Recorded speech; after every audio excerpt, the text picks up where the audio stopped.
म्हणजे जेव्हा आपण परीक्षा घेतो, ती परीक्षा घेत असताना विद्यार्थ्यांना जेव्हा एखादी टेस्ट देतो, ती टेस्ट दिल्यानंतर विद्यार्थ्यांचे पेपर आपण तपासतो आणि पेपर तपासल्यानंतर विद्यार्थ्यांना जे काही गुण त्या ठिकाणी मिळतात, समजा 50 गुणांची परीक्षा असेल तर काही विद्यार्थ्यांना 10 असतील, काहींना 15 असतील, काहींना 50 पैकी 50 असेल, एखाद्या विद्यार्थ्याला 0 सुद्धा गुणांक असू शकतात.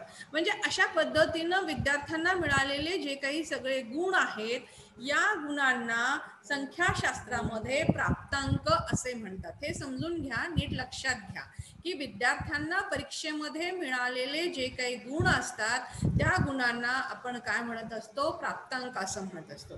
तर आता विद्यार्थ्यांना मिळालेले परीक्षेतील गुण एवढीच गोष्ट महत्वाची नाही आहे, हे लक्षामध्ये घ्या. तर कोणती गोष्ट महत्वाची आहे त्या ठिकाणी? तर आपण जेव्हा संशोधनाचं कार्य हाती घेतो, तेव्हा संशोधनाचं कार्य हाती घेतल्यानंतर सुद्धा आपण आपल्या निवडलेला जो काही गट आहे आणि आदर्श आहे, जी जनसंख्या आहे, त्या जनसंख्येमधून आपण प्रातिनिधिक स्वरूपामध्ये आदर्श निवडत असतो आणि हा निवडलेला जो आदर्श आहे त्याच्यावरती आपण प्रयोग करत असतो किंवा आपण सर्वेक्षणाच्या माध्यमातून माहिती गोळा करत असतो. तर ही माहिती गोळा करत असताना आपण जे काही साधन वापरतो त्याच्यामध्ये अभिरुची टेस्ट असेल, त्याच्यामध्ये अभिवृत्ती मापिका असेल, बुद्धिगुणांक टेस्ट असेल, योगा टेस्ट असेल किंवा स्वतः ॲज काय म्हणता येईल त्याला की संशोधक म्हणून त्यांनी जी काही टेस्ट तयार केलेली असेल त्याचा सुद्धा समावेश याच्यामध्ये होतो. तर अशा पद्धतीनं आपण जेव्हा एखादं संशोधनाचं कार्य हाती घेतो आणि त्याच्यासाठी जी काही माहिती कलेक्ट करण्यासाठी आपण प्रश्नावली देतो, आपण मुलाखत घेतो, निरीक्षण करतो आपण आणि त्याच्यावरनं जे काही मूल्यमापन करतो आणि ते मूल्यमापन केल्यानंतर त्या व्यक्तीला, आपण निवडलेल्या गटातील ज्या व्यक्ती असतील, विद्यार्थी असेल, टीचर्स असतील, नॉन टीचिंग स्टाफ असेल, आपला जो संशोधनाचा विषय असेल त्याच्याशी संबंधित असणारे घटक, या सर्व घटकांना जेव्हा आपण गुणदान देतो आणि हे गुणदान दिल्यानंतर त्यांना मिळालेले जे काही गुण आहेत त्या गुणांना आपण काय म्हणतो? प्राप्तांक असं म्हणतो. तर तुम्हाला सगळ्यांना हे निश्चित समजलं असेल की आणखीन सोप्या पद्धतीनं जर सांगायचं झालं तर आपण जे काही मूल्यमापन करतो, मूल्यमापन करत असताना चाचणी घेतल्यानंतर विद्यार्थ्याला त्या चाचणीमध्ये मिळालेले जे गुण असतात त्या गुणांना प्राप्तांक असे म्हणतात. प्राप्त अधिक अंक. प्राप्त म्हणजे मिळालेले, अंक म्हणजे काय? आकडा किंवा संख्या. तर अशा पद्धतीनं प्राप्तांक म्हणजे काय? तर विद्यार्थ्यांनी प्राप्त केलेले गुण, याला काय म्हणतात? प्राप्तांक असं म्हणतात. दिलेल्या संख्यात्मक माहितीतील प्रत्येक संख्येस प्राप्तांक असे म्हणतात. Measurement of individual performance by means of test is usually expressed as a score. प्राप्तांकालाच काय म्हटलं जातं? स्कोर असं म्हटलं जातं. म्हणजेच कसोटीच्या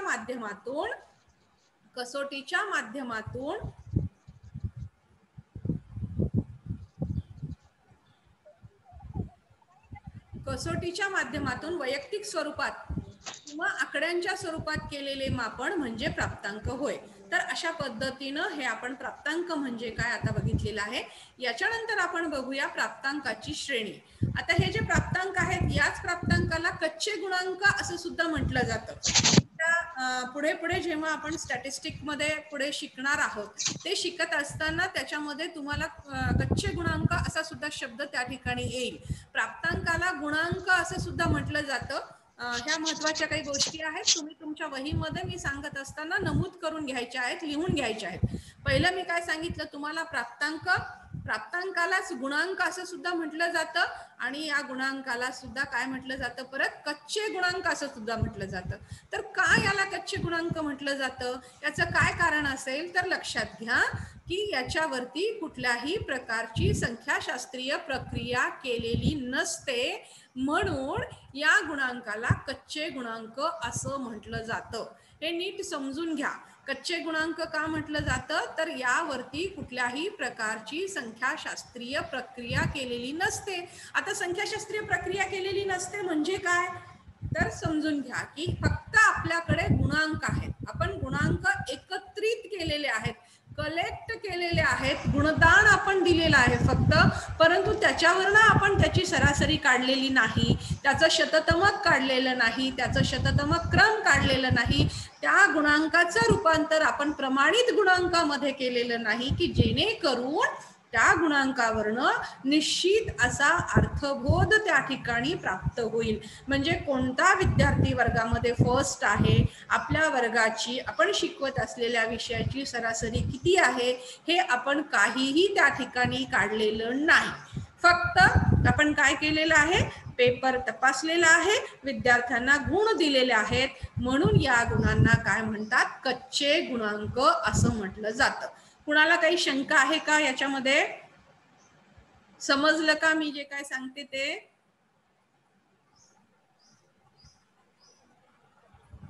हो मॅडम. हा, ठीक आहे. तर समजून घ्या, आपण पहिला जो मुद्दा याच्यातली पहिली कन्सेप्ट बघितलेली आहे ती प्राप्तांक. प्राप्तांकाला गुणांक म्हणतात, गुणांकालाच कच्चे गुणांक म्हणतात. त्याचं उदाहरण लिहायचं असेल तर लिहून घ्या वहीमध्ये. विद्यार्थ्यांना परीक्षेमध्ये मिळालेले गुण.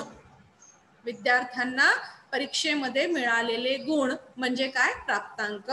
उदाहरणार्थ गणित विषयामध्ये सविताला 80 गुण मिळाले, कविताला 90 गुण मिळाले, सुमेधला 85 गुण मिळाले, विक्रांतला 90 गुण मिळाले. अशा पद्धतीनं हे 80, 85, 90 जे आहेत हे काय आहेत, प्राप्तांक आहेत. आता आपण पुढच्या मुद्द्याकडे जाऊया, प्राप्तांकाची श्रेणी. प्राप्तांकाच्या श्रेणीचे मुख्यतः 2 भाग पडतात. त्याच्यामध्ये पहिला जो भाग आहे तो आहे अखंडित श्रेणी आणि दुसरा जो भाग आहे तो आहे खंडित श्रेणी. म्हणजे प्राप्तांकाच्या श्रेणीचे 2 भाग पडतात. श्रेणी कशामुळे त्याला म्हटलेलं आहे ते पण आपण बघूया. तर त्याचे 2 भाग आहेत. पहिला आहे अखंडित श्रेणी आणि दुसरा आहे खंडित श्रेणी. तर अखंडित श्रेणी म्हणजे काय हे आपण बघूया. जेव्हा एखादी श्रेणी दिलेली असते त्या श्रेणीमध्ये प्राप्तांकाचे सूक्ष्म विभाजन करता येते व प्राप्तांकामध्ये खंड पडलेला नसतो, अशा श्रेणीला अखंडित श्रेणी असं म्हणतात. आता श्रेणी म्हणजे काय हे आधी समजणं महत्वाचं आहे. श्रेणी म्हणजे काय, एखादी सिरीज आपल्याला दिलेली असेल.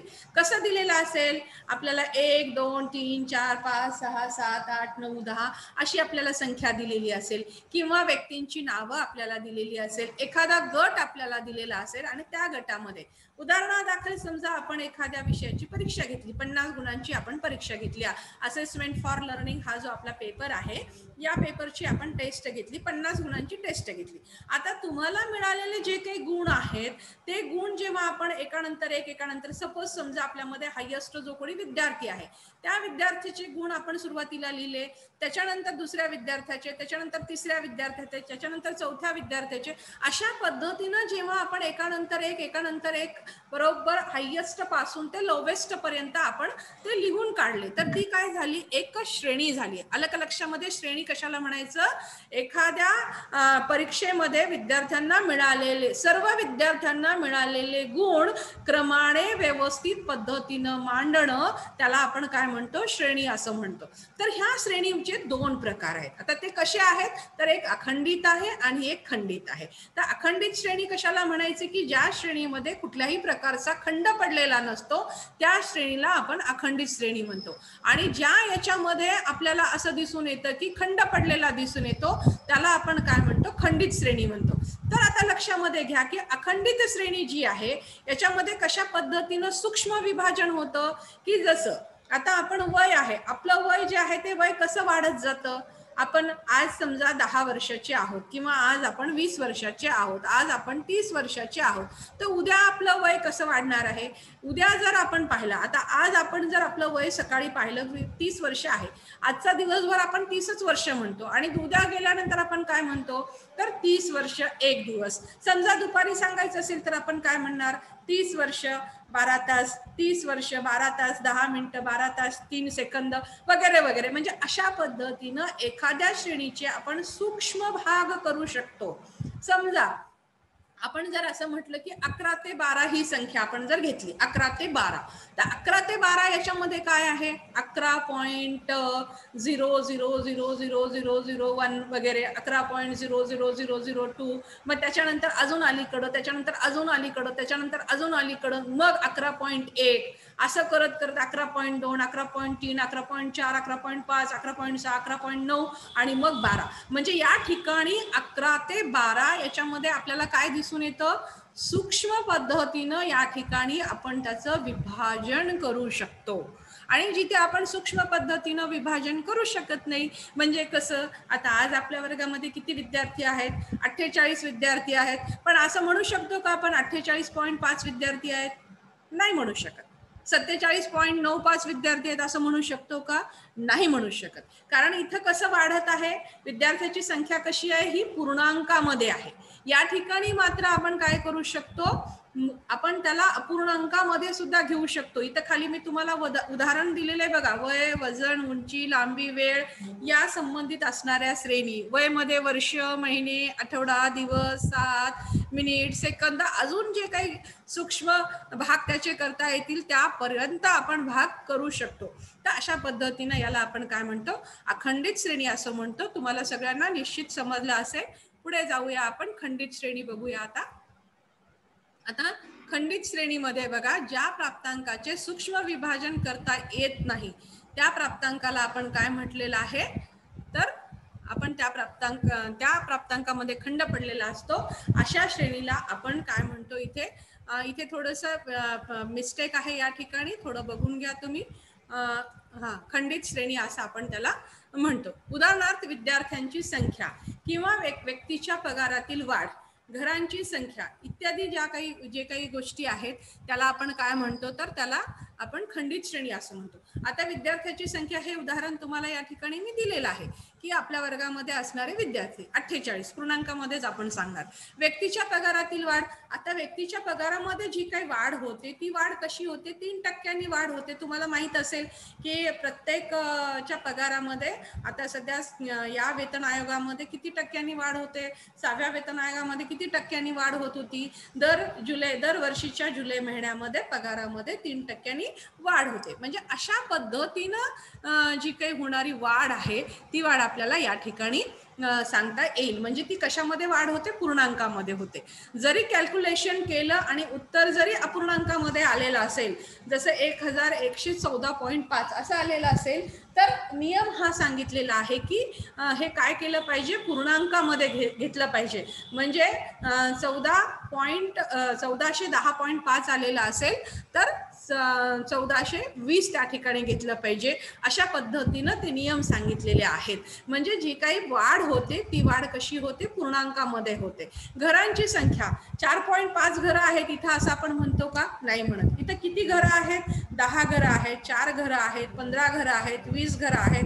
त्या गावामध्ये एकूण घरं किती आहेत, त्या गावातील लोकसंख्या सुद्धा बघा, लोकसंख्या सुद्धा अशी सांगितली जाते का 7000.5 लोकसंख्या आहे, 7000.10 लोकसंख्या आहे, असं सांगितलं जात नाही. लोकसंख्या सुद्धा कशामध्ये सांगितलं जातं, पूर्णांकामध्ये सांगितलं जातं. तर अशा प्रकारची जी श्रेणी असते त्या श्रेणीला आपण काय म्हणतो, तर खंडित श्रेणी असं म्हटलं जातं. तुम्हाला समजलं असेल आता की प्राप्तांकाच्या श्रेणीचे 2 प्रकार आहेत. पहिला प्रकार आहे अखंडित श्रेणी, दुसरा प्रकार आहे खंडित श्रेणी. अखंडित श्रेणी म्हणजे काय, ज्या श्रेणीचे आपल्याला सूक्ष्मपणे भाग करता येतात त्या श्रेणीला आपण अखंडित श्रेणी म्हणतो. खंडित श्रेणी म्हणजे ज्या श्रेणीमध्ये आपल्याला सूक्ष्मपणे भाग करता येत नाही, जे की पूर्णांकामध्ये असतं, त्याला आपण काय म्हणतो, खंडित श्रेणी असं म्हणतो. आता त्याच्यानंतर दुसरी जी महत्वाची संकल्पना आहे ती आहे वर्गांतर लांबी. आता आधी वर्गांतर आपण बघू, त्याच्यानंतर वर्गांतर लांबी आपण बघू. आता वर्गांतर म्हणजे काय, इंग्रजीमध्ये म्हटलं जातं त्याला क्लास इंटरव्हल. बऱ्याचदा असं होतं की जेव्हा मी प्रश्न विचारते की विद्यार्थ्यांना वर्गांतर म्हणजे काय, विद्यार्थी लगेच मला उत्तर देतात क्लास इंटरव्हल. आपल्याला ना मराठीच्या शब्दाचा इंग्रजीमधला पर्यायी शब्द माहीत असतो आणि आपण तोच सांगतो, पण असं कधीच करायचं नाही, हे लक्षात घ्या. आपल्याला नेमकी ती संकल्पना काय आहे त्याचा अर्थ आपल्याला सांगता आला पाहिजे, हे खूप महत्वाचं आहे. तर वर्गांतर म्हणजे काय, आकड्यांच्या विविध गटांना वर्गांतर असे म्हटले जाते. आता आकड्यांच्या विविध गटांना म्हणजे काय, तर आपण थोडंसं पुढच्या उदाहरणामध्ये जाऊया, थोडंसं पुढच्या स्लाइडवरती जाऊया आपण. आता इथे मी एक उदाहरण दिलेलं आहे. गणित विषयाकरिता 20 विद्यार्थ्यांच्या गटाचे प्राप्तांक खालीलप्रमाणे आहेत, यावरून वारंवारिता वितरण तयार करा. पण ह्या कन्सेप्ट जोपर्यंत आपल्याला समजणार नाही तोपर्यंत आपल्याला याचं वारंवारिता वितरण तयार करता येणार नाही. ते आपण तयार करूया.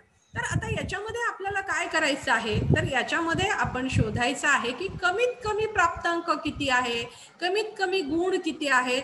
तर बघा या उदाहरणामध्ये कमीत कमी गुण किती आहे, कोण सांगताय? हा मला सांगा पटकन, एक जण बोला. आवाज येतोय ना की बोलती मी एकटीच? 10. हा 10, अगदी बरोबर आहे. आणि त्याच्यानंतर मला या उदाहरणामधला जास्तीत जास्त प्राप्तांक सांगा किती आहे तो? 32. किती आहे? 32. हा अगदी बरोबर आहे. 32 कुठं आहे बेटा? हा 10च्या नंतर 32 आहे. छान सांगितलं. कमीत कमी गुणांक 10 आहेत आणि जास्तीत जास्त गुणांक 32 आहेत. आणि एकूण विद्यार्थी किती आहेत? हे 20 विद्यार्थी आहेत. कारण उदाहरणामध्ये आपल्याला स्पष्टपणे दिलेलं आहे की 20 विद्यार्थ्यांच्या प्राप्तांक असं म्हटलेलं आहे. म्हणजे इथं 20 मुलांचे गुण आपल्याला या ठिकाणी प्राप्त झालेले आहेत. तर आपण यावरनं काय करूया की आपण गट तयार करूया. आता गट तयार करत असताना आपण काय करूया, 10 ते 14चा एक गट करूया. कितीचा? 10 ते 14चा एक गट आपण तयार केला. त्याच्यानंतर पुढे 15 ते 19चा आपण एक गट करूया. म्हणजे बघा या गटामध्ये किती किती आहेत एकूण? 10, 11, 12, 13, 14. म्हणजे 5-5 गुणांचा आपण काय केला, एक गट तयार केला. कसा गट तयार केला? 10 ते 14चा. म्हणजे कमीत कमी गुणांक किती आहे आपल्याकडे? 10. म्हणून आपण काय केलं, 10 ते 14चा एक गट केला. 15 ते 19चा एक गट केला. त्याच्यानंतर 20 ते 24चा एक गट केला. त्याच्यानंतर 25 ते 29चा एक गट केला. आणि त्याच्यानंतर 30 ते 34. कारण आपल्यामध्ये 32 आहे. गट करत असताना एक गोष्ट लक्षात घ्यायची सगळ्यांनी की गटामध्ये संख्या किती असली पाहिजे? प्रत्येक गटामध्ये 5च असली पाहिजे. हे खूप महत्वाचं आहे. कारण आपण 5-5चा गट करतोय, 5-5 संख्यांचा गट करतोय. 5-5चा करा, 10-10चा करा, 2-2चा करा, 7-7चा करा. आपल्याला जे सोयीचं वाटतं त्या पद्धतीनं आपण गट करू शकतो, हे लक्षामध्ये घ्या. आणि गट करत असताना मात्र गटातील संख्या जी आहे ती प्रत्येक गटामध्ये सारखीच असणं महत्वाचं आहे. हे तुम्ही तुमच्या वहीमध्ये लिहून घ्या. महत्वाचं आहे की जे काही गट आपण संख्यांचे तयार करणार आहोत त्या प्रत्येक गटांमधील संख्या किती असली पाहिजे? सारखीच असली पाहिजे. आलं का लक्षामध्ये? आणि मग हे गट का तयार करायचे, काय कारण आहे, हे गट कशासाठी तयार करतोय आपण, हे पण आपल्याला समजलं पाहिजे. आता सपोज समजा या उदाहरणामध्ये 20 विद्यार्थ्यांचे गुण दिलेले आहेत. आता तुमच्या वर्गामध्ये किती विद्यार्थी आहेत? 48 आहेत. कधी कधी काही काही वर्गामध्ये 140 विद्यार्थी असू शकतात, 120 असू शकतात, 100 विद्यार्थी असू शकतात. आणि त्यावेळेला जर आपण असे 100 आकडे समोर मांडले तुमच्या समोर, जसं आता इथे फक्त मी काय केलं, 1 2 3 4 5 अशा आडव्या 5 आणि उभ्या 4 अशा पद्धतीनं मी आकडे मांडलेत. पण जर 100 आकडे मला इथं मांडायचे असले असते तर या ठिकाणी कितीतरी जागा इथे व्यापली असती आणि त्या सगळ्या आकड्यांकडे आपण बघत बसलो असतो तर आपल्याला त्या ठिकाणी डोळ्याला पाहण्यासाठी पण अवघड गेलं असतं. आणि कोणत्या गटामध्ये किती विद्यार्थी आहेत, 50 गुण किती मुलांना मिळालेत, 60 गुण किती मुलांना मिळालेत, 10 ते 15 मध्ये आपले किती विद्यार्थी आहेत, मग आपल्याला आपल्या अध्यापनामध्ये बदल कसा करावा लागेल, या कुठल्याही प्रश्नांची उत्तरं आपल्याला संपूर्ण आकडे जर आपल्या समोर असतील तर त्याच्यावरनं ठरवण्यासाठी काय होतं, क्लिष्ट होतं, अवघड जातं आपल्याला. आणि आपल्या समोर एखादी संभ्रम अवस्था सुद्धा तिथे निर्माण होऊ शकते. आपल्या कामामध्ये संदिग्धता त्या ठिकाणी येऊ शकते. म्हणून ही क्लिष्टता दूर करण्यासाठी जेव्हा विद्यार्थ्यांची संख्या जास्त असते तेव्हा आपल्याला गट करणं हे क्रमप्राप्त आहे. हे समजलं का एवढं? हो मॅम. माझ्या विद्यार्थ्यांनो बोला ना. समजलं मॅम. हा समजलं, ओके. मग आता आपण काय करूया, याच्यात आधीच्या स्लाइड वरती जाऊया. आता आपली आधीची जी स्लाइड आहे ती आपण बघूया. याच्यामध्ये वर्गांतर, तर आकड्यांच्या विविध गटांना वर्गांतर असे म्हटले जाते. जसं मी तुम्हाला गट सांगितला होता आता त्या उदाहरणामध्ये, तशाच पद्धतीनं इथे पण काही गट सांगितलेले आहे. 5 ते 10, 10 ते 15, 20 ते 25 वगैरे वगैरे. तुम्ही कोणतंही उदाहरण त्या ठिकाणी लिहू शकता. 0 ते 9 हे लिहू शकता. 10 ते 19, 20 ते 29 उदाहरण लिहा तुम्ही तुमच्या वहीमध्ये. याला काय म्हणतात? वर्गांतर असं म्हणतात. म्हणजे जी काही संख्या, जे काही प्राप्तांक आपल्याकडे आलेले असतात त्या प्राप्तांकापासून सारख्याच संख्येचे गट जेव्हा आपण तयार करतो तेव्हा त्याला आपण काय म्हणतो? त्या ठिकाणी वर्गांतर असं म्हणतो. आता त्याच्यानंतर वर्गांतर लांबी म्हणजे काय? एखाद्या वर्गांतरातील सर्वात मोठ्या अंकामधून सर्वात लहान अंक वजा केल्यास येणारी संख्या म्हणजे वर्गांतर लांबी होय. म्हणजे एखाद्या वर्गांतराच्या कमाल मर्यादेतून वर्गांतरातील किमान मर्यादा वजा केल्यास मिळणारी किंमत म्हणजे वर्गांतर लांबी होय. वर्गांतर लांबी ही आय ने दर्शविली जाते. वर्गांतर लांबी ही कशाने दर्शवली जाते? आय ने दर्शवली जाते. जसं आता मी तुम्हाला सांगितलं 10 ते 14चा गट. आता 10 ते 14चा गट जो आहे त्याच्यामध्ये किती वर्गांतर लांबी आहे? तर 5 आहे. बरोबर आहे. 10, 11, 12, 13, 14, 15. मोजा बरं. 10, 11, 12, 13, 14. 10 ते 14 मध्ये किती संख्या आहेत? एकूण 5 आहे. तर हे 5 कसे येतील? वर्गांतर लांबीचं सूत्र या ठिकाणी काय सांगितलेलं आहे? एखाद्या वर्गांतरातील सर्वात मोठ्या अंकातून सर्वात लहान अंक वजा केल्यास येणारी संख्या म्हणजे वर्गांतर लांबी होय. परंतु हे असं बरोबर नाहीये. जरी व्याख्या अशी दिलेली असेल तरी मुळामध्ये पुढची जी व्याख्या आहे ती अधिक अचूक आहे. पुढची व्याख्या काय आहे? एखाद्या वर्गांतराच्या कमाल मर्यादेतून वर्गांतरातील किमान मर्यादा वजा केल्यास मिळणारी किंमत म्हणजे वर्गांतर लांबी होय. हे अतिशय अचूक असं आहे. तर हे अचूक कसं आहे? तर मी सांगते तुम्हाला. आता जेव्हा एखादा प्राप्तांक असतो, समजा आपण उदाहरणादाखल घेऊया, एक अंक घेऊया उदाहरणामध्ये, याला काय म्हणायचं? प्राप्तांकाची मर्यादा असं म्हणायचं. तर तुम्ही या वर्गांतर लांबीच्या आधी एक संकल्पना लिहा. ती संकल्पना काय लिहिणार तुम्ही? तर प्राप्तांकाची मर्यादा. आता प्राप्तांकाची मर्यादा काय आहे? कशाला म्हणायचं प्राप्तांकाची मर्यादा? हे समजून घेऊ आधी, म्हणजे तुम्हाला वर्गांतर लांबीची कमाल मर्यादा आणि किमान मर्यादा हे तुमच्या लक्षामध्ये येईल. सपोज एखादा प्राप्तांक आहे 10. 10 प्राप्तांक तुम्ही तुमच्या वहीमध्ये लिहा. प्राप्तांकाची मर्यादा असं हेडिंग लिहा. त्याच्या खाली उदाहरण लिहा 10 प्राप्तांक. आता हा 10 जो प्राप्तांक आहे, हा 10 प्राप्तांक कुठून सुरू होतो आणि कुठून संपतो? हा 10 प्राप्तांक कुठून सुरू होतो? तर 9.5 पासून सुरू होतो. कुठून सुरू होतो? 9.5 पासून सुरू होतो 10 हा प्राप्तांक. आता 9.5 पासून सुरू होतो आणि तो संपतो कुठे? तर 10.5 पर्यंत. एक लक्षात घ्या. कुठून सुरू होतो? 9.5 पासून सुरू होतो, तर तो कुठे संपतो? 10.5 ला संपतो. म्हणजे 10 प्राप्तांक सुरू होत असताना तो त्याच्या आधी 0.5 ने सुरू होतो आणि त्याच्यानंतर 0.5 ने तो त्या ठिकाणी काय होतो? समाप्त होतो. असं संख्याशास्त्रामध्ये मानलं जातं. हे सारंग मॅडम सांगतायत म्हणून नाहीये, तर संख्याशास्त्रातले जे संख्याशास्त्राचे तज्ज्ञ आहेत, जे की सर्वमान्य झालेली आहे ही कन्सेप्ट, त्यांनी सांगितलेलं आहे की कुठलाही प्राप्तांक सुरू होत असताना तो प्राप्तांक कुठून सुरू होतो? त्याच्या आधी 0.5 आणि संपतो कुठं? त्याच्यानंतर 0.5. याला प्राप्तांकाची मर्यादा असं म्हणतात. तर आता या ठिकाणी उदाहरणामध्ये 10 या प्राप्तांकाची सुरुवात तुम्ही लिहून घ्या. 10 या प्राप्तांकाची सुरुवात 9.5 पासून होते व त्याचा शेवट 10.5 ला होतो. व त्याचा शेवट कुठे होतो? 10.5 ला होतो. म्हणजेच 10 या प्राप्तांकाची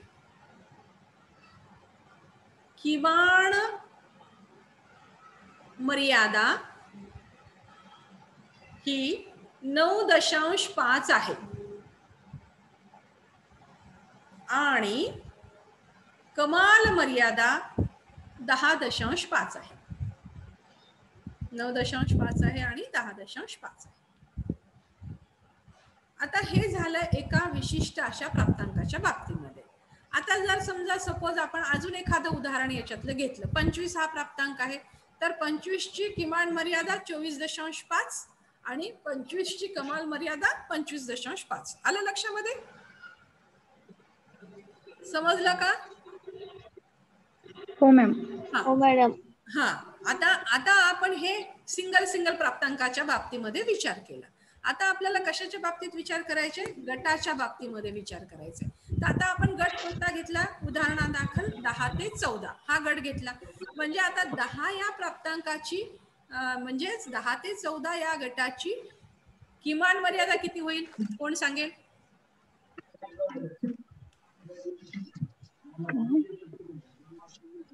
10 ते 14 या गटाची किमान मर्यादा सांगा बरं मला.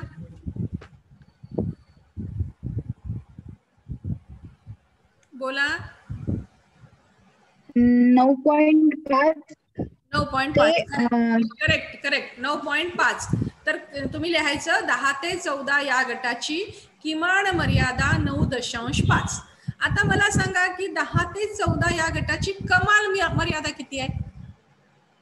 14.5. करेक्ट, शाबाश. 14.5. बरोबर, 14.5. लिहा तुम्ही आता तिथे 10 ते 14 या गटाची किमान मर्यादा 9.5 व 10 ते 14 या गटाची कमाल मर्यादा 14.5.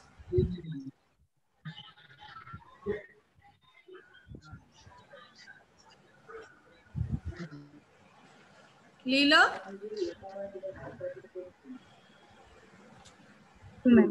हा, मोईन शेख आहे का तासाला?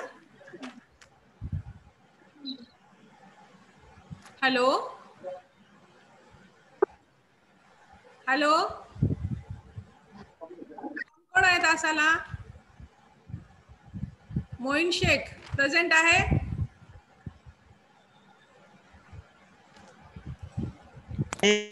आवाज ओपन करा तुमचा. मोईन शेख, हॅलो.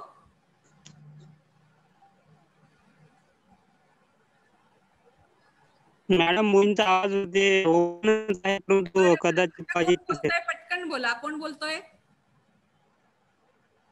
आता? कोण माझ्याशी? आता माझ्याशी कोण बोललं?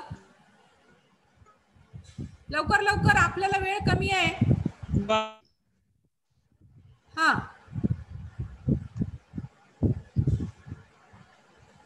बोला पटकन. गोयवर सर बोलले. हा, एक जण बोला, कोणी पण बोला, लवकर बोला ना. हा, ठीक आहे. मीच सूचना देते, तुमचा आवाज माझ्याकडे येत नाहीये. तर तुमच्यामध्ये अंकिता कापसे आवाज येतोय माझा तुला?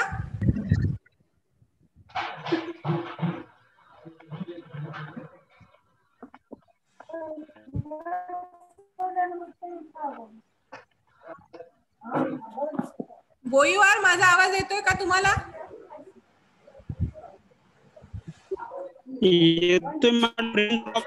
हा, मग आता तुम्ही काय करा. हा, एक मिनिट. तुम्ही काय करा, आपल्या याच्या उपस्थितीची सगळ्यांची स्क्रीनशॉट घ्या. ओके. हा, उपस्थितीचे स्क्रीनशॉट घ्या. स्क्रीनशॉट घेऊन तुम्ही मला माझ्या पर्सनल व्हॉट्सअप वरती टाका. ओके. हा, ठीक आहे. आपण पुढे जाऊया. हा, पुढे जाऊया आपण. आता इथे मी थांबते या ठिकाणी. पुढचं आपण घेऊया. तर आपण जो काही गट तयार केला त्या गटाला आपण वर्गांतर असं म्हणतो. आणि वर्गांतर लांबी म्हणजे काय, तर त्या गटाची किमान मर्यादा आणि कमाल मर्यादा. आता याच्यामध्ये कमाल मर्यादा आपण जो 10 ते 14चा गट बघितलेला आहे त्याची जी काही मर्यादा आहे ती मर्यादा किती आहे? 14.5 ही कमाल आहे आणि किमान किती आहे तर 9.5. आता तुम्ही काय करा, हे सूत्र लिहून घ्या. आय बरोबर आहे वर्गांतराची कमाल मर्यादा वजा वर्गांतराची किमान मर्यादा. इंग्रजीमध्ये त्याला म्हणतात higher limit of the class interval minus lower limit of the class interval. हा, तर higher limit of the class interval किती आहे? 14.5 वजा 9.5. किती आलं उत्तर?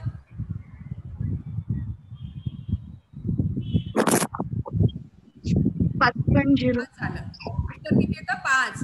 कारण 14.5 वजा 9.5 म्हणजे काय? 5 मधून 5 गेले 0 आणि 14 तून 9 गेले राहिले 5. तर उत्तर किती आलेलं आहे? 5. म्हणजे वर्गांतर लांबी किती आलेली आहे या ठिकाणी? 5. तर याच्यामध्ये अजून एक सूत्र आपल्याला तयार करता येतं. आय बरोबर वर्गांतराचा मोठा अंक वजा वर्गांतराचा लहान अंक अधिक 1. वर्गांतराचा लहान अंक अधिक 1. म्हणजे ज्यांना दशांश स्थळ घेऊन वजाबाकी करणं अवघड जातं त्यांच्यासाठी मी हे सूत्र सांगितलेलं आहे. सोपं. वर्गांतराचा मोठा अंक वजा वर्गांतराचा लहान अंक अधिक 1. आता उदाहरण कोणतं घ्यायचं आपल्याला? 10 ते 14. आता 10 ते 14 या वर्गांतराचा मोठा अंक कोणता आहे? 14. तिथे लिहा 14 वजा 10 अधिक 1.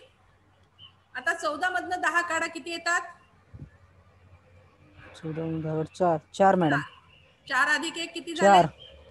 4 अधिक 1 5. म्हणजे बघा लक्षात दोन्ही पद्धतीनं आपल्याला काय करता येतं? वर्गांतर लांबी काढता येते. कोणत्या दोन पद्धती? मोठ्या अंकातून छोटा अंक वजा करून त्याच्यात अधिक 1 मिळवणं किंवा मोठ्या अंकाची वरची प्रत्यक्ष मर्यादा वजा खालच्या अंकाची छोट्या अंकाची खालची प्रत्यक्ष मर्यादा, किंवा त्याला म्हणता येईल त्या गटाची त्या वर्गांतराची वरची प्रत्यक्ष मर्यादा वजा खालची प्रत्यक्ष मर्यादा याची वजाबाकी केली तर त्याचं उत्तर पण किती येतं? 5 येतं. तर अशा पद्धतीनं याला आपण वर्गांतर लांबी असं म्हणतो. याच्यानंतर पुढच्या स्लाइडकडे आपण जाऊया. वेळ खूप अल्प राहिलेला आहे. एखाद्या आता वारंवारिता कशाला म्हणायचं हे आपण बघूया. एखाद्या वर्गापर्यंत येणारी प्राप्तांकाची एकूण संख्या म्हणजे वारंवारिता होय. आणि वारंवारिता ही एफने दर्शविली जाते.